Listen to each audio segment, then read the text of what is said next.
emmener des gens qu'elles aimaient. Ismaïl l'égorgé. Ibrahim n'oublia jamais son fils. Il se rendit quelquefois chez lui pour se rassurer sur son état et se réjouir par sa vue. Lorsqu'il devint un jeune homme et commença à travailler, Ibrahim vécut dans une chanson qui lui était ordonné de l'égorger, et la vision du prophète devint réalité et le rêve la vérité. Épreuve après épreuve, malheur après malheur.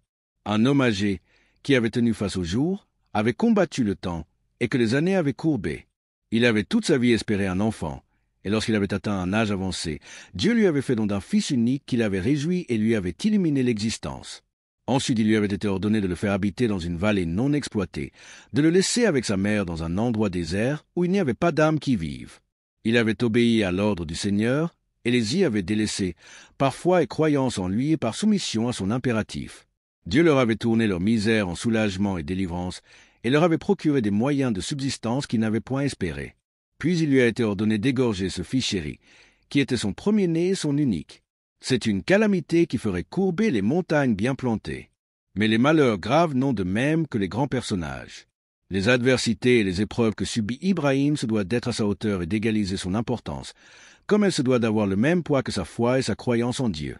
Il se soumet à son Seigneur, obéit à son ordre,